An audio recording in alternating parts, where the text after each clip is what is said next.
Dion, we called this a bad spot for Auburn. Potential trap game for Auburn. That's what it turned out to be. Texas A&M 83, Auburn 72. The number one team in the country goes down in College Station. Not necessarily a surprise to us, given what we talked about in the preview, but how was A&M able to get this done, Dion? I mean, pretty much the exact way we drew it up. The only difference is A&M came out crazy, and I thought that might be their worst case scenario because then Auburn wakes up. Auburn didn't. Is Janai Broom okay? I mean, I remember. I mean, he finished it right, but like he was He banged finished it. early. He had the shoulder thing. He did play 32 minutes, but he was out for a while, and he was not the same guy when he came back. Finished with Yeah, 8 and 7, which combined for 11 points in his last two games. If that means anything in the National Player of the Year race. I picked Cooper Flag to win. Go check that out in Ralph Report on the Super Media YouTube channel. But anyway, I digress. Yes, Janai Brim played 32 minutes. it's all propaganda at this point. Everyone wants Coop to stay, so we're gonna like rob him of awards to like encourage him to stay. He's When not like, gonna yeah, any person worth their sense yeah. knows he's not. Listen, if he stays, I want the Wizards to know I will gladly take the money you would have paid him a few years down the line. And I'll come. I'll do the same things he would have done, probably. um, Exactly. but I don't know. I think they Auburn just came out slow. It was a look ahead spot. It was a spot in a game that just didn't mean anything to them. I don't think it changes the course of anything. I still personally believe, I believe two things. I do think Duke's better than Auburn. And when they get to the national title, I do think Duke will be my pick. However, Auburn's the number one seed in the tournament. Like Yeah. both those statements can be true. Even if you think Duke's the better team, Auburn's resume, you can't turn that down when you have the ability to choose both. If there's one thing I want the committee to unequivocally do, just because they're on the same coast, and just because in theory you should make Duke the one seed in the East, and I don't want Duke and I do not want Duke and Auburn playing in the Final Four before the national championship. Stick them on the side where they wouldn't play Auburn before, and I don't care where they have to travel to. Yeah. If that means Duke's the West Coast one seed, that's the best case scenario. Then, Yeah, I think you get to a point where Auburn probably the number one and Duke be two or three overall. And as long as that's the case, that's fine. To your point about this kind of being, I think you called it a sit down spot mhm. for Auburn. Yeah, I sat Denver Jones, which I think if it was a game that had some meaning, he would have played. He did not play. Auburn missed his defense. Wade Taylor went for 16 on 5 of 15 shooting, as Wade Taylor does, which, by the way, they put Wade Taylor's jersey in the rafters after this game, which was awesome. yeah. Sure. uh, I saw that, and my first thought was like, if his jersey was the one that was upside down, it would kind of be It like would be his perfect. shooting. It would be like a shooting percentage where it's like, dang, we missed that one. Turn it back. That would have been perfect. We need to do a short. Tell Jay, you need to do a short on which players should have their jerseys retired upside down. That would actually be hilarious. But no, it was actually pretty cool. I mean, I don't know if I view Wade Taylor as a jersey in the rafters guy. Um, I but I do kind of not, but I think, and I mean this in all due respect to Texas A&M, but I do think you're grading on a curve with A&M, right? Like it's not a program that's rich in basketball history, right? So I think that's part of it. Zurich Phelps had 19. Like I think Denver Jones is on one of them and throws them off too. But I also don't know that it matters. Like you got a good Todd Pettiford game, you got a good Chad Baker Mazara game. Broom and the injuries, part of this. I don't mean to say otherwise, but like Broom was ineffective in this game, and Cardwell and Johnson were good in the first half, and I didn't really see a huge impact for them in the second. they should have sat Janai, like I said too. Um, Yeah, Clearly, I mean, he got hurt very easily, you know. But I this was a game, in my opinion. Maybe you don't sit Janai in them right away. However, once you went down like 20-11, and you know, Janai's walking around, his shoulders on the ground. He's walking around like this. Yeah, that's when maybe we pull everybody. and we're like, like let's pack it in. We got Bama on Saturday. There's probably some freshmen on Auburn we've never heard of that were like 4 stars that are like, yeah, let's get them on the court a little bit. Kai Howard got 12 minutes, speaking of. There you But I go. will say, I would not expect a team to lay down that legitimately fought itself on a plane. Yes, but yeah, no, that's fair. It's Yeah, it's that's just fair. not Especially, it's not up here. It's and maybe Denver Jones not playing kind of threw a wrench into that. But I do think the other three guards, Pettiford, Baker Mazzara, and Miles Kelly, all played well enough, like held their own. yeah, I think Denver Jones, like you're missing the defensive piece with Denver Jones, then you're obviously missing what you typically get from your front court. and played well too. I do want Yeah, to say I want to give Ja'Kai Howard some credit. Which is this is probably gonna sound absolutely insane, but I'm a lunatic, so it's okay. He got into a fight on a plane, and that was what November. yeah, yep. We have heard nothing about him since. Um, Neither him and or I, Jaheim Hudson, who he fought. huh? Neither him or Jaheim Hudson, who he fought. Right. And I think that's special because that very easily could have ended in the way like some of these other dudes like seasons have ended where you're dismissed from the college and you're Yeah. looking for a new team and he's on the number one team in the country still. And maybe he's not playing, but like let's keep it a buck. He wasn't going to play whether he fought somebody on the plane or not. He was he was able to keep his like roster spot. He's been able to stay in good graces and clearly, like I don't want to say clearly show that that was a flash in the pan because there's a overtime documentary on Amazon Prime that kind of says differently. But like he's showing growth, and I think Yeah. that's what matters the most. Like Chad Baker Mazara, he's also kind of whacked out, but he shows growth, and people are like, okay, like we can deal with the moments. Draymond Green, insane person, but like same thing. He's able to show these are just moments. So I think Ja'Kai Howard's not getting enough credit for the development he's shown off the court. There were a couple of times I thought Baker Mazar was on the edge, and I expected him to fly off the handle at some point in this game, and he didn't do it, which credit to him. Most telling stat in this game, in my mind, A&M had 24 offensive rebounds. Auburn had 25 total rebounds.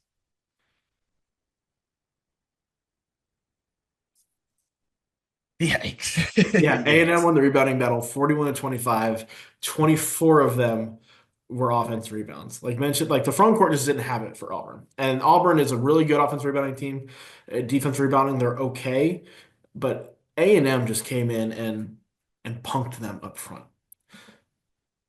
Yeah, Auburn just didn't care. And you know what? Like a lot of people are saying, like Duke should jump them in the rankings for this. And I don't want to go back to like the Duke versus Auburn thing. Duke's had plenty of we don't care games. So I think Well, Auburn's okay to have one. yes, absolutely. Like this is we talked about this is the last game that they play where like it didn't matter if they won or lost. Yeah. Well, I Like guess Duke hasn't has plenty of we don't care games because they win everything by 30. But some of their games they can win by 30 while not caring. yes. But that Clemson game was a clear like, hey, we're just here so we don't get fined. I think you could also argue that since Duke's conference season is a whole lot of like we're just kind of here, Yeah. they do need to win some of those games at some point, which Yeah. they still might not finish in the top two in the ACC, depending on what happens the rest of the week, which could be Okay. interesting. But Okay. yeah. Uh, Anyway, let's not get crazy. this is now if we're nitpicking Auburn, which is the only thing we can do right now because they're the most proven team in the country. I've called them that for months now. I think they're going to go really far. We've talked about them playing the national championship game. Mhm, If there is something that could stop it, the last two losses they've had were to Florida, who has a huge front court and they won that battle, mhm, and A&M, who dominated them on the glass and won the front court. mhm. Is it a matter of Auburn's like front court matching other elite front courts that they play? Because that's something that I'm kind of monitoring now to kind of being like, oh, okay, well, if the right matchup comes along, and there are not many of them that can match Auburn on the front court, but if the right matchup comes along, is it something that could potentially end Auburn season short of the Final Four, short of the title game? Um, no, because I think what I think Auburn's doing is playing coy. I don't know if that's a word. I don't know the definition of that word, but I've heard people say it, and I feel like I just used it correctly. It sounds like And so NBA teams do this, where it's like, hey, we have the answer to our problems, but we're not going to show it to you. yeah. I think Auburn does have the answer to their problems, and it's like Janai and Cardwell are going to play a little less together in the tournament against these bigger teams, and it's like we're going to concede. Maybe you get a couple extra rebounds. Maybe you out rebound us by 21, but we'll have four shooters on the court and we're going to run up and down this court. And let's see if your big men can keep up with us. And then in the second half, when they're a little tired, let's see how many rebounds they're getting now. And I think Yeah. that's the lineup changes, and we see them do it with Janai a lot. Obviously, Janai plays pretty much the whole game, so we see them do it with Janai a lot, where he's not on the court with Cardwell. Come tourney time, I think you're going to see some moments where it's like Janai comes sit down for 3 or 4 minutes here and there. Cardwell, you're out there with four guards. And I think you're going to see a lot more of those two split up than together. And granted, Cardwell doesn't play big minutes, but that splitting them up aspect is going to lend to more running up and down the court, more threes, better perimeter point of attack defense. And that's really their answer to these teams that go big. Yeah. At the moment, they're trying to combat teams going big with them going big. That's not their identity, in my opinion. That's not how they want to play. And I think Bruce Pearl knows, like, yeah, it's good. My ace of spades in my back pocket. I'm gonna let y'all think I don't have it, and then when I need it, here it goes. Yeah. Auburn's at a point where they can do that, right? Yeah. Not every team can. And that is into more of Bruce Pearl's identity historically, right? Than playing two bigs is playing the team that's fast and wild and shoots a lot of threes. That's the team that made the Final Four. That's what they did. It would not shock me if they pull that out. I think this is the rare game where an upset, and we called it, but definite upset, didn't learn anything about either team. Like, it doesn't change my mind about Auburn. Doesn't change my mind about A&M. I mean, it was very important that it. I think it was important because it didn't change my mind about A&M. And if they had Mm-hmm. lost five in a row going into the SEC tournament or going into the last week of the season, last game of the season, then maybe we're starting to talk about things with A&M. Mm-hmm. But my mind is not changed about who either of these teams are. It Mm-hmm. was more of a spot game and A&M playing more to its ceiling than anything else. Mm-hmm.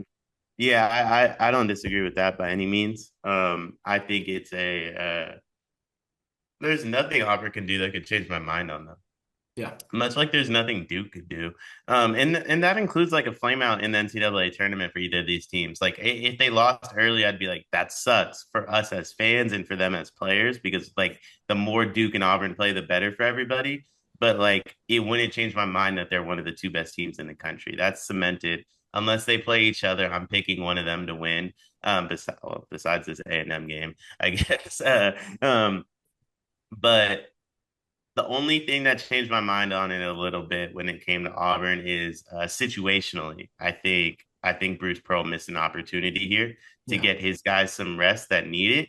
And the only thing I'm going to monitor is legs going into the tournament. Duke has fresher legs because they've been playing Wake Forest in them for 2 months, while Yeah. Auburn's had to play Alabama in them for 2 months. So I'm very curious, like when push comes to shove, how much is going to be left in the tank for this Auburn team versus a Duke team who, if they get that far, I know will have plenty left in the tank. Yeah. Well, I think this weekend will be a big test of both of those, right? Duke's got North Carolina, Auburn's got Bama, two big rivalries, perhaps two biggest games of the day. It's just two completely different games. It's just two completely different games. Like for what it's worth, I still think there's a world Auburn should consider resting Janai in that game. No, no, But not against Bama.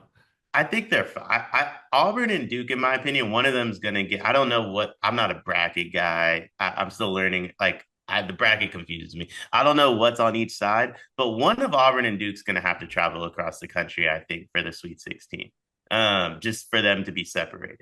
I don't know, no, no, because what it can be if Auburn gets the South, they can put Duke in the East. Uh, If Houston even is the two over Duke, they could get the Midwest. I well, think Houston I could. I think things could be interesting in that regard.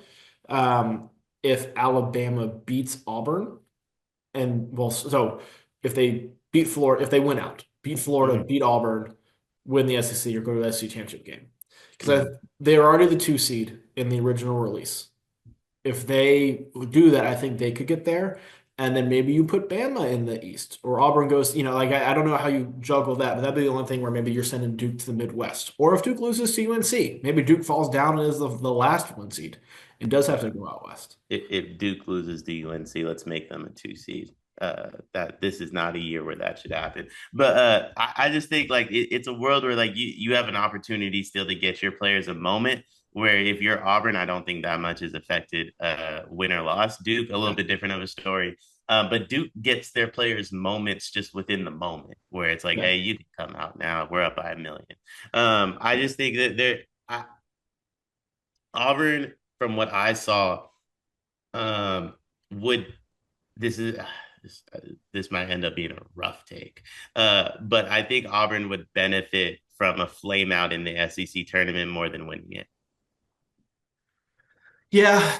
I mean, we see it often. There is some stat, and I don't have the details off the top of my head, but I do remember seeing something where the last X number of national champions have won at least one game in their conference tournament, Mm-hmm.